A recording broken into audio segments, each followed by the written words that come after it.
Oh, geez. Hi, I'm Krista Larson. I'm the director of the Center on Youth Justice here at the Vera Institute of Justice, and I want to thank you for joining us today. It's great to see so many people interested in talking about girls and talking about this work. Note as we get started just about the word girl that we're using for this body work here at Vera. We know that that's not a perfect word, and we're talking about all the kids, all the young people we want to be including. We know that we inclusive and respectful, basically. So when we use the word girls, we want to include trans girls and cisgender girls. We also want to make sure that, because we want to be othering young people who really want to be identified as a girl, we also don't want to be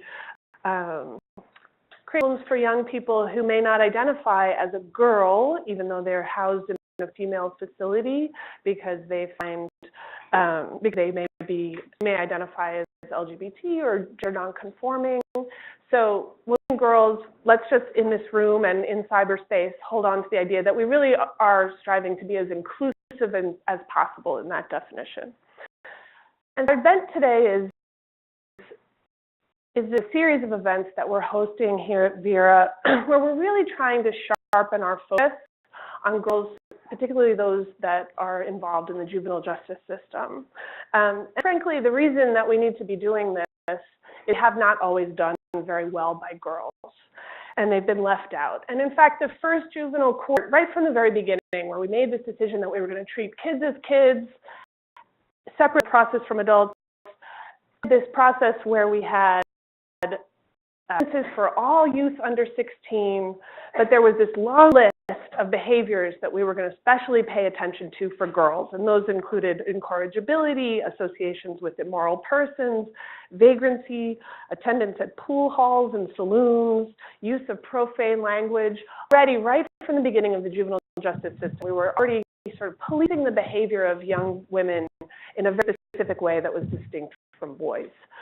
We haven't done all that much better over the years since then, now 1999. In the coming months, we're going to be really invite some of the leading voices in this work that have been doing some extremely important work across the country, as well as right here in our backyard in New York City, to change the landscape and for us to all be doing quite better, not just a little bit better, but quite a bit better for young people.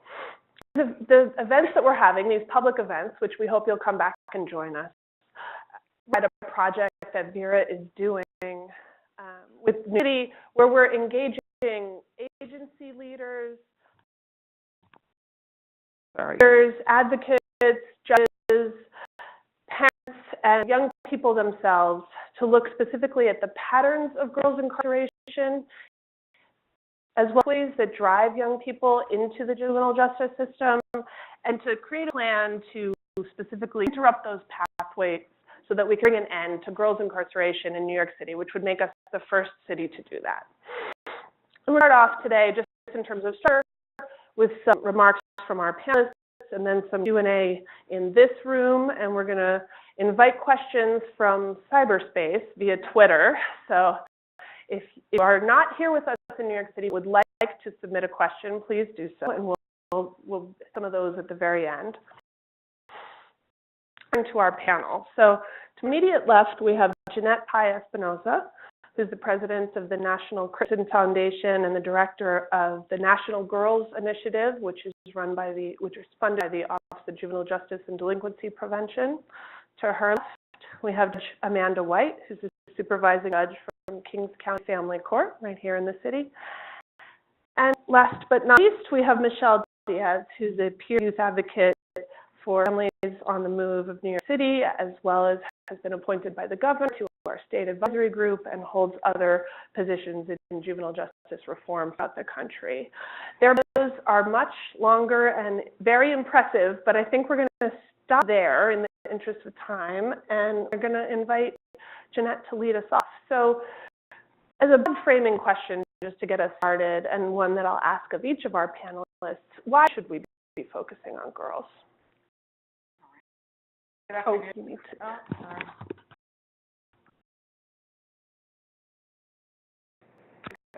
Same technology. For yourself. Good afternoon. I'm really excited to be here, and I'm going to kind of whip through my comments so that we can actually have a conversation.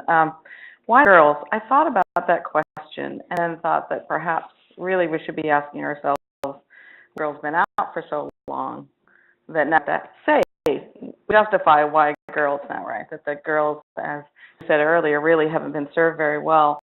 So I'm going to do just a couple minutes on some of historic national context setting and then move to kind of where we are today. So the National Crittenden Foundation was actually founded in 1883 on Bleecker Street here in New York. So we've been continuously supporting the needs of girls, really marginalized girls across the country for 135 years. And I think that one of the things that I've seen as I go back and read the historic documents is I don't think it's a secret. I don't think we talk about it very much. Kind of puritanical, moralistic view that only existed then of girls and young women and women that really continues today. It really has not changed that much when we talk about the fundamental underpinnings of racism, and then you layer race and class and segregation and gender identity on top of that in this prevailing idea of good girls and bad girls. Right? So they're good girls and bad girls. Good tend to not be girls of color and tend to be polite and obedient, and all this sort of stereotypical ideas that we don't often give voice to, but it's there underneath the surface. And that's juxtaposed by, but boys will be boys. Boys, you know, they're going to grow out of it. It's a phase. But good girls and bad girls, if you're labeled a bad girl, you live with that forever. It never goes away. And you hear women who are impacted by the justice system certainly talk about that as something that unfortunately we have given them that they have internalized. So I think that's one of the places where we have to start. And the further you are from being perceived as a good girl, the value you are deemed to have. And so I think that's part of the reason when you look at disproportionality, why I haven't talked about girls who are system impacted, because of that we've, in a sense, as Charles Crittenden said, even in 1882, he said he couldn't really understand why this whole club of girls was deemed so unimportant as to be thrown away, not only in the United States, but around the world. So I'm going to give you a little bit of a history lesson to add on to what you just said. Crittenden was actually involved in the early courts, juvenile courts here in the city of New York. In 1990, the National Crittenden entity, which is ours, did a report on the 6 main reasons that girls ended up in Crittenden homes. At that time, there were 76 Crittenden homes, we call them now agencies, in 48 states, so almost everywhere. These are the reasons. The first, improper home conditions, brutality in the home, companions, engaging girls in illicit activities, 4, lack of proper training, betrayal by those in whom they place their confidence and trust, and brutal sex acts. So the adverse childhood experience, we have 6 of the 10 right there. So that was roughly 10 generations ago. If you count a generation as 10 years, it's been 13 generations, and so little changed that I think it's easy then to see why we need to ask, why have the girls been left out? Why what level of exposure to adversity and violence is so intergenerational, because it hasn't been interrupted. So fast forward to today, we have 26 Crittenden agencies around the country that provide service in 31 states and the District of Columbia. In 2012, we started administering the Adverse Childhood Experiences tool across agencies to get a national picture at what is kind of baseline information that we can provide on girls who are already impacted by juvenile justice, child welfare, young mothers, homeless and runaway, trafficking survivors, to really kind of raise up the urgency around really addressing and serving this population of girls. So I don't have the time to talk a lot about ACEs and talk about all the data. You can pull the reports off our websites. I just wanted to share a couple things, I think, because it drives home what could be behind our juvenile justice reform work as it relates to girls. For all, girls have higher ACE scores than boys, so they have higher exposure to these 10 different forms of traumatic experiences. They have different prevalence So different ones of the 10 girls have higher prevalence than boys. And I just share too, because I think says a lot about why we are where we are. At sexual abuse, 60% of the girls in our survey, and our N is about 800, were sexually abused as compared to 7% for boys. 60% of girls experienced emotional neglect, 40% for boys. So if you put those two together, high exposure to emotional neglect and high exposure to sexual abuse, they begin to pattern around why, the why behind it all, right? This need for emotional connection and love, and a message that you may be sold about what sexual abuse is about is pretty important. So we saw that data, and then we began in 2015 to look at outcomes, to drill down on the data.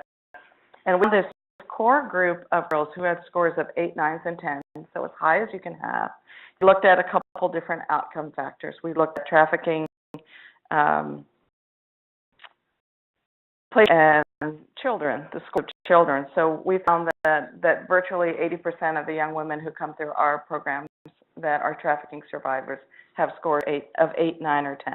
And that the young mothers who had scores of 8, 9s, or 10s, and their children by the age of 7 had a score of 4 or 5. So again, you can already see with eruption the intergenerational passage of this trauma. Not because they're bad girls, but because the choices they have are choices that they have. It's not their fault they have those choices. This is what they were brought into. So how do we change the sort of menu of options for them? The last was placement instability. Girls with 8, 9s, and 10s had an average of 6 placements. That's actually low. Most of our agencies will tell you that the girls come through the doors of Crittenden agencies have somewhere closer to 8 to 10 placements within a couple year span of time. So, I think it paints a pretty clear picture of what's happening to these young women and why it hasn't gotten better since 1883, not interrupting that cycle. There's a lot of talk. There's a lot of talk now about crossover girls, so girls who are impacted by more than one system. I hate to use the term crossover because I think it implies some willingness to step over some invisible line. I think it's really the systems that are pushing them back and forth into juvenile justice, out to child welfare. Juvenile justice, no good placement in child welfare, homelessness. Being there, I think that even language we need to think about how we're articulating what the actual root causes of girls being impacted by many systems. Let's see. I think it's pretty clear that the question ought to be not what did you do, but what happened to you and the impact of what happened to you. It's a lot easier to say that in a context like this than it is to write it into law. I think that's the challenge, and I think the challenge for all of us. On the National Girls Initiative side, National Crittenden Foundation provides training and technical assistance to any jurisdiction or organization in the country interested in juvenile justice reform for girls. And so we have a set of innovation award sites. We have a justice reform for girls collaborative, of which the Vera Institute is part of, where we really are looking at how do we accelerate change in communities that can provide models for what the justice system ought to look like for girls. It has defined, in my experience, where these innovations and where this transformation and change is beginning to look effective. I think it's still too early to say that in New York or Connecticut or these places that are ahead of the curve, got it. They've got all the answers. I think we're headed that way, but I don't think there's a community where I could say today everything's being done quickly, from prevention to intervention to what happens in the courts or with law enforcement, or even, in that transition maybe between child welfare and juvenile justice. So I think a couple of things. One is to look at how you're part of the problem. The most difficult part. Crittenden went through this. We're 135 years old. Population is the same population we served in 1882. A couple years ago, we had to say, so how are we part of the problem? Because we're still here, and it hasn't changed. And I think some of those lessons we have taken sort of out to the field, and I would say that's the first one. How are you part of the problem? You can be part of the solution, but in being part of the solution, you may also be doing more than you think to more deeply entrench. One of those we talk about a lot is operating in silos. And we can, as advocates, we can become gatekeepers and not open the doors and not have the conversations that we need to have. So look at how you're part of the problem. Look at root causes. If we know that girls have such high exposure to abuse and violence, why? It's not abuse and violence. It goes even beyond that. That's not a root cause. Voices and the expertise of those affected, that's that we're talking about, because they truly have answers. Take a whole family or no family approach, depending on the context of the girl's life. If there's nowhere safe, no family member safe for her to live with, we have to find a safe alternative. And that's it wasn't quite it, but the point that it was it. Thank you. We'll get the rest of whatever it was in by the end of the hour. Judge White, Jeanette. Judge White, I imagine a lot in what Jeanette said that rings true from your perspective, so maybe you'll give us some of our more local view. Sure. Let me start by telling my lens as was my supervising judge in Kings County, but I'm also one of two judges that handle the crossover youth cases in our borough. Each of the boroughs in New York City now has judges handling the crossover youth cases in a more coordinated way. They've all received trauma training, and the protocol looks slightly different. In Kings, we have two judges who are specializing, and so that's the lens that I'm coming at this through at the moment. So previously, before becoming a judge, I was an attorney representing children for 19 years, so I also have that perspective. Crossover youth. So it's an comment, the issue of the term, but rather than get sidetracked on that, I won't be able to say what I have to say. But it's an interesting discussion, right? So we know that the youth that are in our child welfare system are more likely to be dually involved. They're more likely to be arrested. They're more likely to be detained. And to that extent, they're crossing over into our juvenile justice system. Previously, we had those cases siloed in different parts, and there might be totally inconsistent orders and outcomes. Children, once they went into the juvenile justice system, were being treated, and now you're the bad girl, you're the perpetrator. So the attempt here is to unify it, to look at this family and child as a whole, and really to coordinate that in a better way.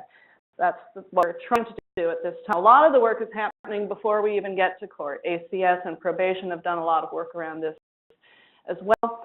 And they are trying to do a lot of coordinated efforts to divert them so they don't come into the juvenile justice system, that plan to wrap around services, see the arrest as a red flag and not bring them to the court. We've seen a reduction in filings. We've seen a reduction in filings generally, but even a further reduction in the crossover youth population. Once come to court, however, we're trying to use trauma-informed decision-making principles, and we are trying to actually coordinate all parts of the service plan so that we get better outcomes. The numbers of children being detained on delinquencies, and we're reducing the chance of an inconsistent decision, and we have a broader spectrum of services to use to support the family. So we get by girls, and for me, this has a lot to do with the number of girls coming into the part. Girls are disproportionately reflected in our crossover youth population, and my own anecdotal survey of the cases in Brooklyn, about 82% of the cases filed in our crossover youth part are filed against girls, and that I think is consistent with some national data. So although as a system we're reducing the number of children being detained and the number of cases being filed in the first place, it's going down slower for girls, and so we're seeing that. All of the kids I see have extraordinarily high exposure to trauma, but I see the girls internalize it differently, act differently, they have different self-esteem issues, and there's a number of different ways that we need to get better at recognizing what they're going through and then serving them in a way that they can access differently. We need a lot more mentoring services. We need significant connections to trustworthy adults or communities that support our young people, and that's a difficult thing to do. If they don't have a family of origin, we are, they're sort of staying within sort of various institutions, and that's a problem. They're much more likely to be commercially sexually exploited. Identification of this issue is a tricky issue. I think that we're getting better at identifying it. Caseworkers are getting better at identifying it. Courts are getting better at identifying it. But it's not, they're not going to tell you this is going on necessarily. So you have to look at the red flags and be able to identify that. We're seeing quite a bit of it. The biggest strength, I think, that lump a group of people together that I see, but the differences that I see is it's easy to develop a rapport with a young girl in front of me. Boys withdraw. They're not particularly verbal, but with girls, at least I can try to develop that conversation and meet them a little bit more where they are and engage in that conversation. And they're more willing to advocate for themselves.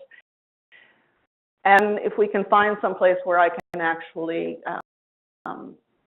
bring they're telling me they need, then go further. So it's sort of meeting them where they are and where they're willing to accept the services. And it's a little bit easier to tease out, I think.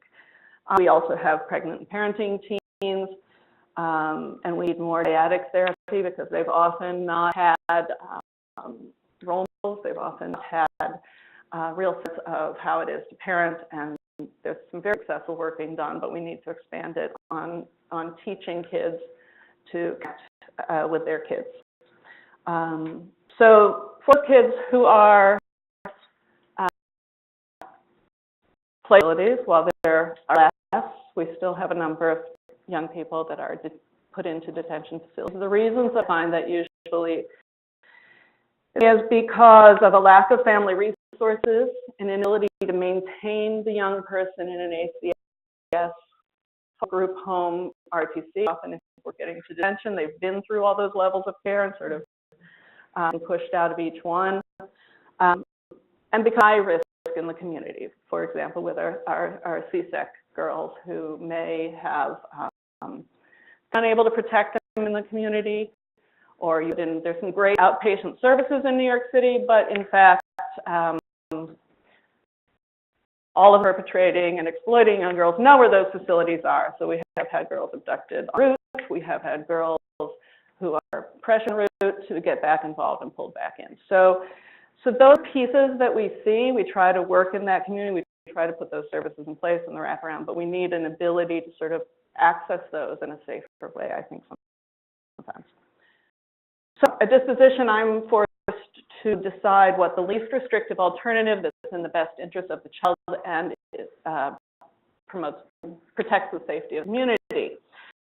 The girls seeing are coming in are usually high risk to the community. They're coming in on assaults, a lot of assaults, but those assaults tend to be in the family, in the home. They tend to be in a residential treatment facility or center or a group home, either peers or staff, but they're not usually, the largest population is not stranger assaults. We still have unauthorized use, petty larceny, and those sorts of charges as well that are sometimes sort of cases that involve and other issues going on if they're being filed. So in New York City, I think we have detention. We have more of a culture change than when I started 25 years ago. There's a lot different attitudes of the caseworkers that are working with the young people and a lot of the people who are doing this work. We brought kids closer to home with the ACS Close to Home initiative. We're not sending very many, very upstate, insecure facilities. So they're all great things, but we have a lot of work to do, obviously, because they're still suffering. I think we need, as I said, more mentoring. We need long-term community supports. We still, although New York City is very rich in services compared to other areas in the country, we still have service deserts. There was an article, for example, Brownsville, Brooklyn is really underserved. So there's certainly areas where our kids are living and coming from but are not accessing services. We need effective trauma-informed adolescent mental health services, and adolescent being the key part there. I think there are a number of providers who don't really know how to work with adolescents in a way that's helpful. Homelessness is also a big factor in some of the families that I'm dealing with, and our current system of temporarily housing people in hotels, which are incredibly high-risk areas, is also problematic and complicates our ability to find a safe place for our young people. you. So, Yes, is your mic on? Mhm. Nicely done. So, sort of keeping with a little bit of what Jeanette and Judge White just touched on, is the importance of making sure that we include young people's voices who have already been affected by the systems that we're talking about reforming. So, Michelle, from your perspective, both as having experienced the system, but also as a reformer, what would you like to add to this discussion? I will first start talking about where I'm coming from, because you guys have mentioned that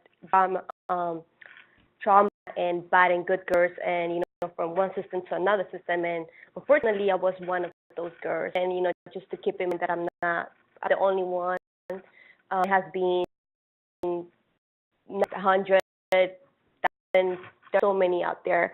And when I was 13, I moved here to New York City. Asking me about my life in El Salvador, I can't really speak much because I had memories maybe when I was 9 or 10. Unfortunately, I saw so much things that were not good to me as a child, and my blocked those memories.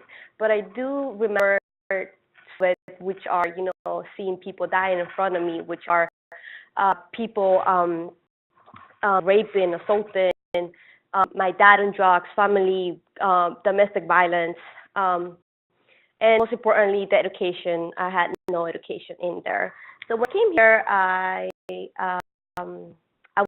had no support. My mother was always working, and as the fact I had no friends, I didn't speak English, I couldn't go out, I didn't know it's a new city, and as you always, when something is new, it's scary.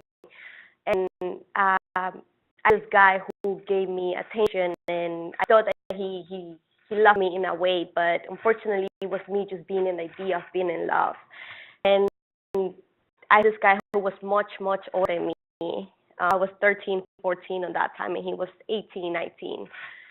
We started dating. Of course, my mother didn't agree, but because nobody had for her, who also has been through that, with my father, but with her own family, she didn't know how to approach. She didn't know how to talk to me, and we always go to slap and fight and back and forth and get done. So I was seeing the guy, and one time it was just like mother couldn't take her, and she was like, "Oh, Michelle, you either stay or you just don't come back." And I left because, of course, if you put a kid in a situation where you then to leave the person who's at least giving you attention to the one who's not giving you attention, without hesitation, I left. And maybe a month or two after we got caught in JCPenney, we stole a T-shirt. Because I took the blame, but who did it was him. And the reason why I took the blame was because he was mature. He got to say, "Hey, Michelle, take the blame. You are underage. Nothing is going to happen to you." But most importantly, like I said, I was not educated, and the system is a whole new language, is something else. So I would, but I didn't want it to be in a fight. I couldn't accept the fact that the person that I love the most is with me. And I took blame my lawyer, who didn't speak Spanish, and keeping in mind that I was still not speaking English at all because my classes were in Spanish, and that I did speak English. The interpreter just came for 1 minute and say, "You just take the blame, and this is how it's gonna go down: 18 months of probation." But that's what's supposed to be given a child charge, first time arrested. They had nothing on their background. There's nothing on the system to say that person is bad. But 18 months for $25 that it can just have been paid back. But because I had my ID, because I run away from home, and my mother kept my papers. As the court was going on, I just say yes, I want to get rid of this. Time by, I took the plea guilty, 18 months of probation, and I'm back home for like maybe a day, and then run away again. And things started happening. pregnant, and we started talking also about teen pregnancy, and it was because I was not educated enough to understand that this is how you have a child. I was so innocent, I was so immature, and I was 13, 14. So I was going to school. It was nothing, and the people at school when I was going, because of part of my probation, go to school. I was in grade, and people would start bullying me being pregnant. So I was like, what's the point of me going to school if I feel uncomfortable here? And when I was pregnant, I got into depression, but I had never talked about it to anyone, and I was all by myself, and this guy was doing his thing, and I was just there, and my mother, I had to tell her. My mother decided to tell the counselor he charged on him of rape in second degree. And I feel broken, but there was nothing I could do. And then I went back home, and at home I went back to school. I passed from 7th to 8th, and then I had my baby. But then it was like, oh, now you're a mother. My mother couldn't pay all the bills, right? So I had to start working, but it was night and then full time going to school. So it was super. I was only 15 years old at the time, and I decided to stop going to school, to drop out of school. And I got my first violation of probation. Also, to remind that my probation officer didn't speak Spanish, so we could communicate at all. I didn't know what was going on around me. I didn't know my consequences. One time I just decided to run away, to not care about it, and but after I just realized deep in my heart, I always knew that I wanted to do something bigger for me, for my daughter, for my future, most importantly. But I had no support at all. So I run away for 5 months, then went back to court, returned my and spent a couple of days at Crossroads detention center here in Oakland, and then they took me out. I get plea guilt, violation of probation. They need 12 months of probation again, with a program that it was counseling, but I was not going. I was not home. I was living by myself. They didn't know. But once we were going through, it was like 3 months from finishing my probation. I just couldn't sit any longer. I said I need help.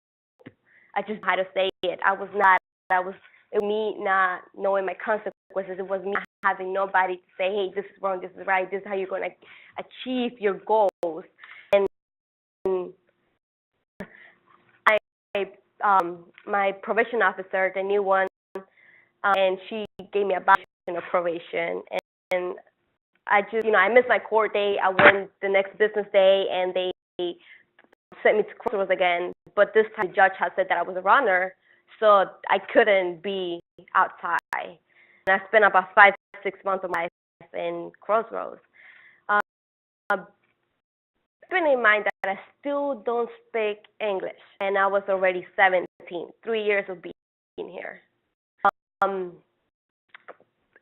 The conditions were not that awful, but being around people who doesn't speak English is uncomfortable. Being not able to eat what you're able to eat, because we have all different cultures, and even though it's healthy, I'm not used to it. So within 2 months, I lost 20 pounds without people asking me, why are you losing pounds?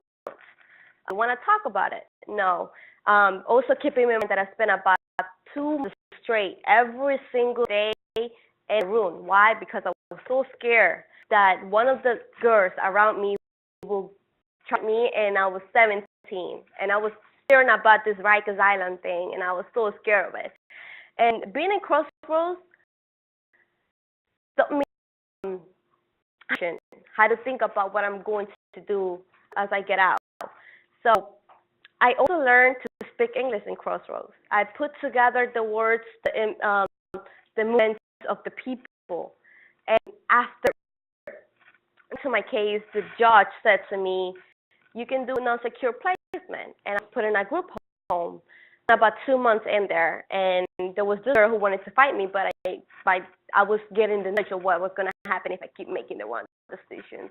And I was already like 3 years to 4 years of me being in the system, so I wanted to get rid of it. And when I I tried to build a place, and they make it happen. And I moved to the New York Fondling, which was like the foster care system. And I spent about 2 years of my life in there. I thought going back to school, and one time I said I'm just gonna get my GED. But you had no education at all, no foundation. I didn't even know how to write a proper sentence. And then when I went back to school, I had met so many people who had to write a sentence, a paragraph, an essay. I got my GED. After getting my GED, I'm going to college now, BCC, Borough Manhattan Community College. Major my justice. Looking forward to transfer to John Jay. But you know what? Most important that I want people to take from me is that, like I said, I'm not just one. There's so many out there.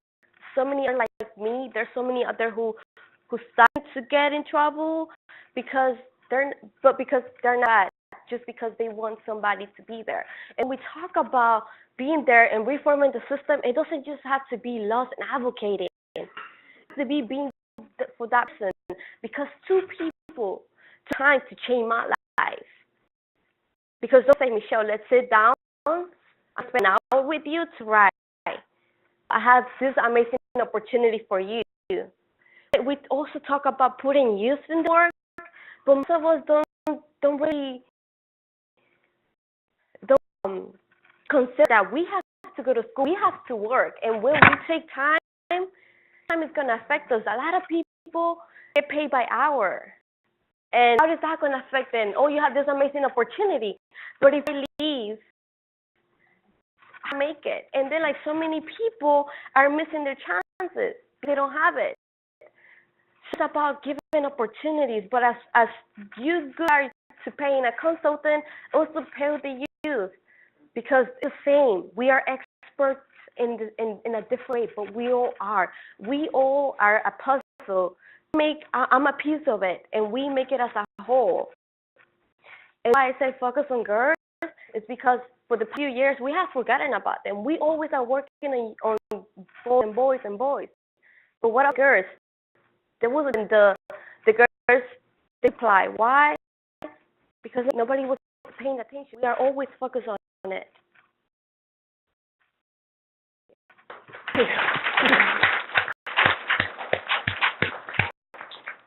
So I have maybe a lightning round of a question. I mean, I'm going to switch it up a little on the panel, but I'm wondering, Jen, there's a lot that's really powerful in Michelle's story, and as she says, she's not just one. Some, not in this room, but some might say, well, immigration, trauma, violence, those are things that affect boys too.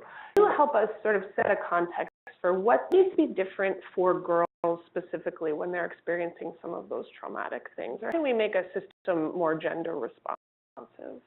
I think one of the key things to do is to understand, as you said earlier, girls, boys read trauma differently. So girls internalize trauma, and girls will internalize that to the degree that they hit for stealing a T-shirt.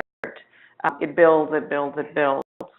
So I think on one hand it builds. On the other hand, they're also hungry to talk about it. So engaging with girls, a system that is active and linear and combative, and where there's only one way, communication will never draw that out of a young woman. You open the door a crack or kick it wide open because they've been hungry for that kind of connection and support. I think that's the most fundamental thing. In some ways, I think being for girls what they need is a little bit antithetical to the way we set up the system, right? So boundaries, authority figures not. They'll have to give way in order to have a more rational approach to dealing with girls. But I think the first step, and also I'm going to reiterate something else you said, which is self-esteem. So people always say to me, what is the one thing we can do for girls? And I said, you can believe in them. That's simple. Why don't I go to college? Oh, I'm not good enough to go to college. Go to college. Had that conversation with a young woman 5 years ago. One sentence. Lady submitted a proposal for a scholarship Danelle Crittenden, and she said it was that one sentence that made her think she could college, because no one had ever said that to her. So we overcomplicate it a bit, but we want for all girls what we want for our own children. Dwight, I'm going to also highlight something Michelle said, which was this notion of the knowledge of what would happen to her if she kept making bad decisions. And I'm wondering if that rings for you the way that it's ringing for me about how we place a lot of kids accountable, but we place a lot of responsibility when there's lots of other things going on. So when you think about young person in that context, when you really look at girls, what more can we be doing in New York City? Ooh, that's a good question. We'll put it on the spot. Yeah. No, I think it's about engagement, right? It's encouraging them to engage with their lawyers. It's about encouraging them to, with issues like the language barrier, right? That's a big one, right? So it's about empowering them in a different way and hearing sort of the truth behind what they're asking for in a way that you can, even if you can't fix at home, which, we can't really fix those problems at home, you can find an alternative with them. And so if you figure out a little niche, I think that does more, I think, than anything else we can do. Thank you. Get the last word, both in this room and broadcasting out to the world. If there's something, and if anything else, you already gave us some good suggestions for what New York City might take away, but are there other things that you'd like to lift up? Can I get back? Anything else you want to leave us with? We will turn it over to this lovely audience. Yeah. Let's see who has questions for our fine panel. As we said, not because you can't hear each other in this room, but in order for people to be able to hear you elsewhere, we need you to wait for a mic. But we have two gentlemen. So, questions?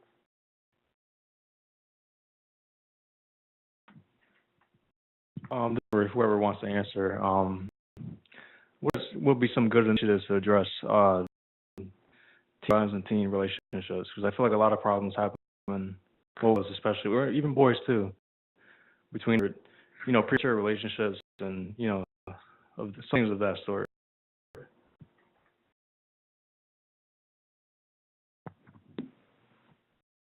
A little bit more in the question, please. I just want to know, like, what are some solutions to that, whether in the juvenile justice system or ways of bringing out awareness? Well, I think I'll take a step to starting that conversation. I think there's a lot of pieces before it gets to court, because it's likely to come to court as other types of orders of protection.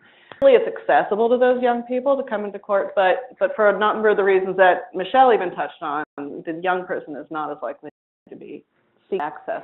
But I think that our schools and our other places that we find young people can actually do a lot more education and outreach and identification of the issue to help sort of support and educate our young people. I think that's where probably has to start in some ways.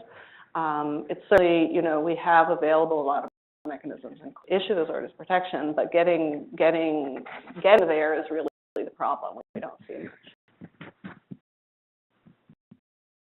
I mean, I think there's some good curricula out there, and Futures Without Violence does a lot of work on dating violence. I guess the thing that I would say that we maybe not doing as much is going back a generation. So if you're dealing with two or a young person, really going back a generation or two to what did you grow up with? I mean, what was your model for what a healthy relationship? Because you kind of have to flip some of those switches to say that even though that's what you grew up with, it was not healthy, and why? And how did your mother or father get to that situation?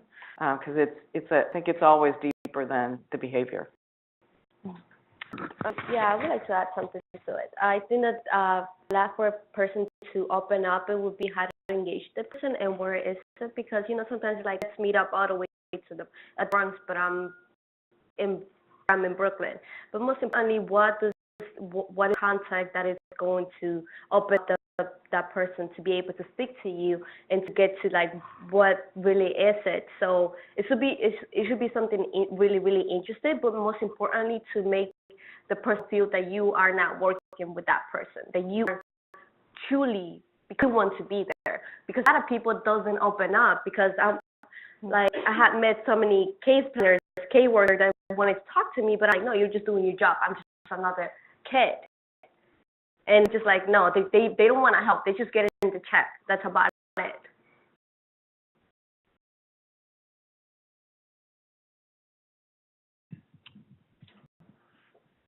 Community Connections for Youth. My question is for Michelle. Now that you're becoming an adult, are you still dealing with these system barriers? And if you are, how are you dealing with these system barriers and how are you overcoming it as an adult?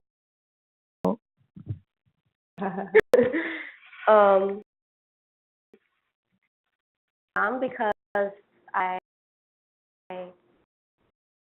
truly understood what was going on around me. And so now that I think about it, it's destructive because I couldn't stop it. But you know what I do? I have two awesome mentors that are there for me, that they will change my life. When something, it's really bothering from like my experience, I just go and talk to them about it. And they always give me A, B, and C.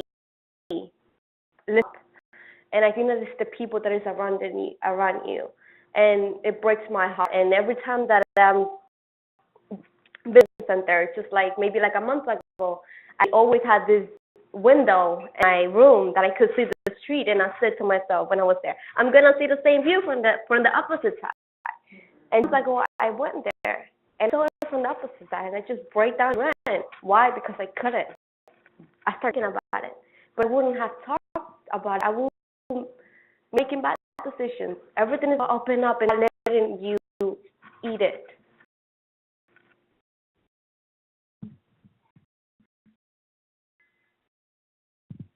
And get acquainted with the mentors that you have now. So everything started when I was going back to get my GED. The GED program had different programs that partnership with another, and I was going. I said, I'm gonna get my GED. I'm gonna get it.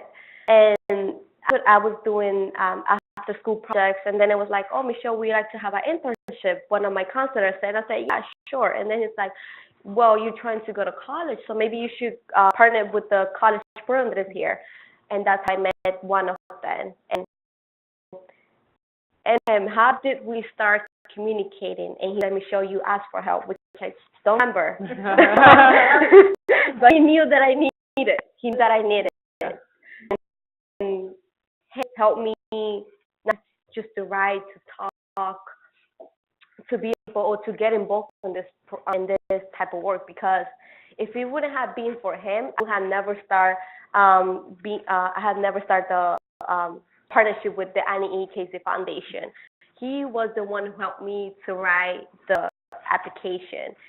He was the one who said, Michelle, you did it every single day. Michelle, when are you sending it to me? Michelle, all right, after school you stop by. And once I got appointed, I got the to be with Casey. He the other person, and then we met before because that person was located in here, and then we start talking, and so many other boards start coming up.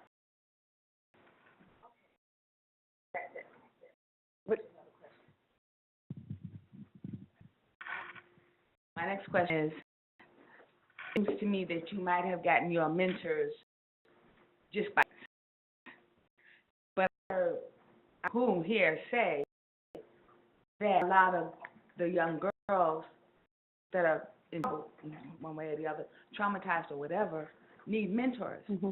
If there are any sort of mentors that are available to help people, maybe not so you have to find them by chance. Not, I mean, really the answer is that I find that extraordinarily frustrating to be able to try and find those resources. Do they have like a mentorship program? There are some. This is Lindsay. We just happen to have one of the best girls mentoring programs in the city in the room. Girl Val, if you want to say a couple words. I'm on the spot. Good afternoon. So my name is Dawn Rowe. I'm the Executive Director for GirlVal. So we are a mentoring program for girls and LGBTQ youth that are impacted by foster care, the juvenile justice system, and endemic poverty. And we're located actually at Metropolitan College in the Bronx, but we have a space that we use time and time here in New York City on Exchange Place. And so we've partnered with a number of city agencies, so I can definitely talk about more so about who we are and what we do. I don't want to take up, the whole time. But we do exist. I just want to add, you sound great, by the way. I need your card. I want to say, though, mentors are great, but I also think that we have to make a cultural shift in how we work with all, certainly girls, and that what your role is, whether you're a caseworker, you're a probation officer, I think if we talk perhaps more not helping but supporting, that she could have these conversations with any number of people in their job and didn't. So it's also about how do we shift our mind to take maybe 3 extra minutes or 5 extra minutes to actually really listen, take a pause, try to provide some kind of constructive conversation. Rather than just saying it's the mentors, it has to be the mentors, it has to be the mentors. We have a program that was started by young women who were formerly with agencies, it could be years ago, it could be 30 years ago, where they support each other. It doesn't always have to be an expert. It could be someone who walked that path before you did. Yeah, to add something to Ed. The reason why I got so involved with these 2 people, it was because I appreciate the fact that they took time in their life.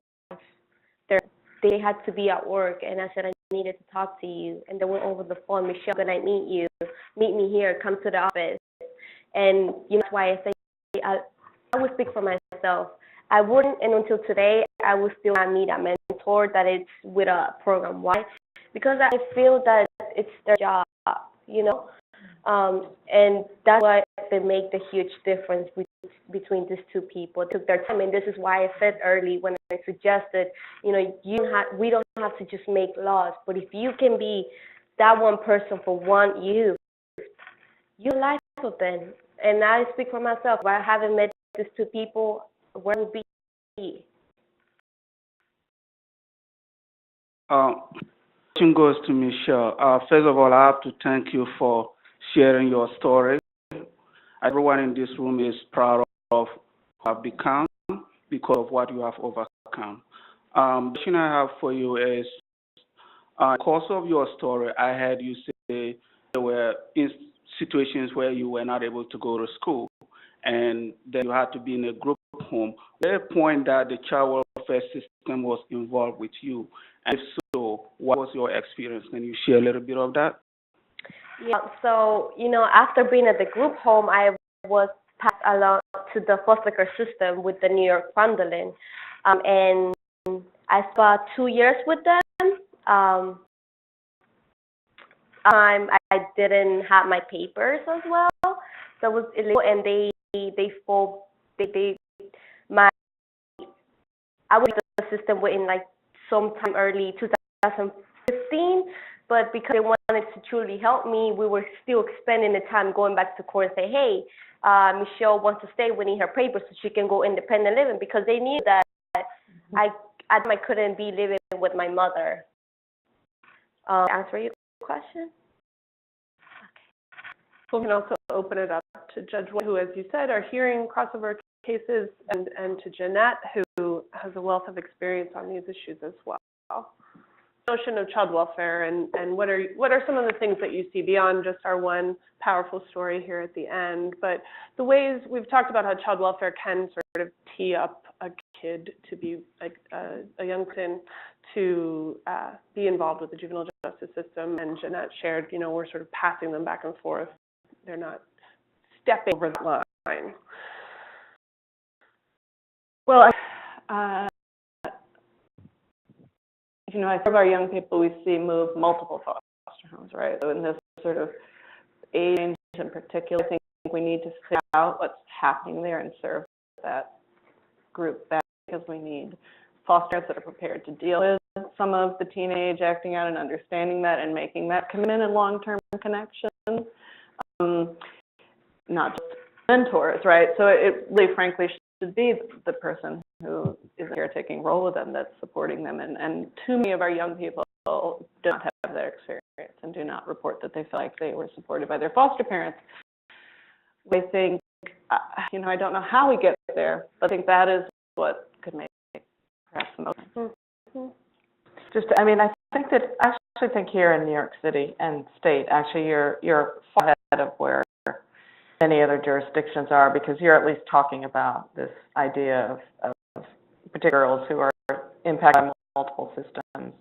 See around the country is juvenile justice reform, particularly related to girls, looks at, we don't want to confine them, so they need to find residential therapeutic foster care for, a good amount of time. And those are exactly the kind of placements on the child welfare side that they're trying to de-emphasize and push youth back into being with families and in the community. So the absence of any conversation between the two systems creates a situation where one system is trying to reform itself depending on another system that's trying to reform itself in the opposite ways. So I think having the conversations, but there are also places where it's not being had. So we have a question in the back. I think if you've been in this work long enough, you see the pendulum swing back and forth with, what's in, what approaches are in vogue and which one not.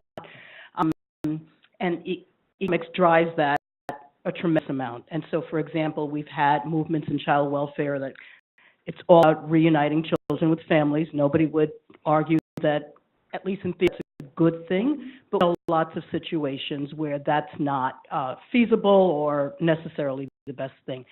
How is it that we can get practice, like really thinking about what's best in each case to become policy versus having one particular ideology drive the entire approach that we're using? Softball. I'll let the judge that. I think that's the multi-agency collaboration too, right? So we see, we're on sort of the receiving end of whether there are removal requests, there are less removal requests, there are, depending on what press case or news case and the economics of it drive those fluctuations. And so each case that comes in, we're trying to assess sort of what the reason it's coming to us is, and yet I think that there has to be some. I hardly know the answer, except that I think it's a high level of multi-agency communication about what we're seeing and why we don't think we should be reactive. I think we're too active.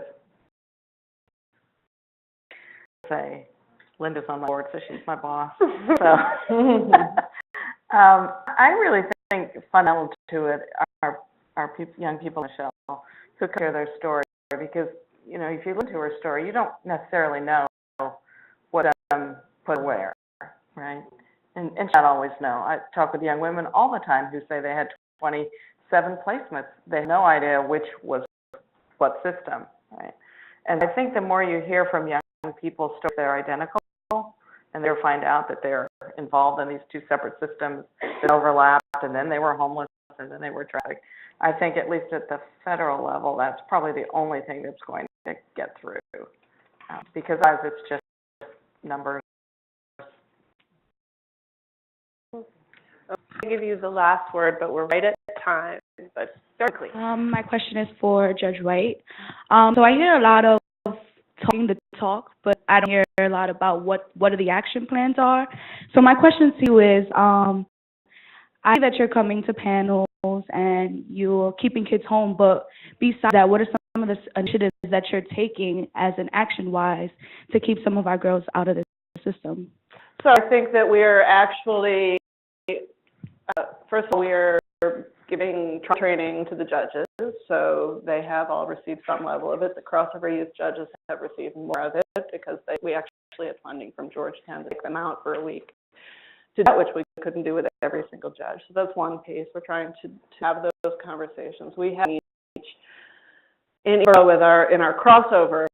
So speaking specifically of crossover, there's a lot of all of the agencies that are involved, probation, NYPD, the schools, the courts are sitting in a room and actually trying to look at this and in more collaborative ways. It poses its own issues because each different agency has confidentiality issues that are real, and so we're sort of trying to find our way through, like, working through how to see what we're doing, the mistakes we're making, and change that going forward in those conversations. I think there's been a lot of conversation. You know, I think that Corporation Counsel is moving and filing less, so I think that's a space. Probation has changed dramatically in the last 20 years in terms of what their goal is in terms of trying to keep kids out of care. But all those are, I think it's just we got to keep talking to each other, and that's what we're trying to do. So on that hopeful note for New York City, I want to thank all of you for joining us, and please stay in touch with our initiatives on our website and our Instagram and our Facebook, and have a good afternoon. Thank you to my panel.